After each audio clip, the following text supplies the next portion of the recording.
Lagay mo ito sa casing ng inyo pong cellphone at ang dulot nito ay napakaswerte para araw-araw ka na buenas, lalo-lalo na tungkol sa usapin ng pera. Kapag napanood nyo po ito, sa umaga nyo po ito gagawin at ang unang-unang pera na matatanggap mo sa umagang yan mga bossing ko, yan po ay tupiin po ninyo. Pero ang pinakamaina mga bossing ko, ang perang matatanggap ninyo ay yung pinakamataas na antas, kagaya ng 1,000 pesos mga bossing. Dahil 1,000 pesos mga bossing yan ang pinakamataas na antas sa ating pong pera.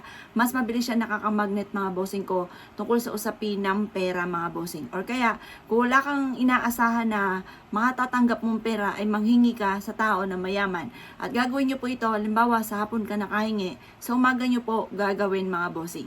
Kayo po ay humingi po sa kanya ng 1,000 pesos or kaya po kahit magkano, basta yung buo na matutupi ninyo at may ilalagay nyo po ito sa inyo pong cellphone.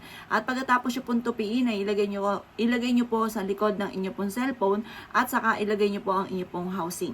Ngayon pa mga bossing ko, makakatulong po yan upang sa ganon masigit ka na maka-attract ng swerte lalo na sa pera. At kung ikaw naman ay makakuha sa tao na mayaman na matagal mo nang hinahangaan at na-issue po mga bossing ko na maging kagaya po sila, yan po mga bossing ko nakakatulong or makakatulong upang sa ganon, kayo po mga bossing ko ay maging kagaya mo po sila. Parang maka-attract ka ng swerte at maging soon ay maging kagaya mo po yung taong hinahangaan mo na hiningan nyo po ng pera.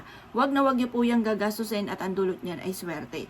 Kapag naman po natapos ang taon, yung unang-unang pera na matatanggap nyo ng pasok ng taon, ilalagay nyo po ito sa likod ng inyo pong cellphone. Paltay nyo na po yung inyo pong lumang pera na hiningi sa tao na kakilala ninyo or yung unang-unang pera na natanggap po ninyo. Yung unang-unang pera na matatanggap nyo sa unang pasok ng taon ay ilalagay nyo sa inyo pong cellphone para isang taon ka natatanggap ng pera. Isang taon ka na magiging masagana at kayo po hindi mauubusan ng pera. Subok na po yan mga bossing. Kaya mas mainam kayo po yung magawa nyo po ito, lalo-lalo na rin kung ikaw ay may negosyo or kaya po ang laging transaction po ninyo ay cellphone dahil sa panahon ngayon, laging cellphone po ang patok na patok. Para swertihin ang cellphone po ninyo, subukan nyo pong gawin yung akin po tinuturo sa inyo at very powerful po yan. Kaya kung ikinaniwala at na siya po yung gawin, ay siya mga boss, good luck po sa iyo po lahat.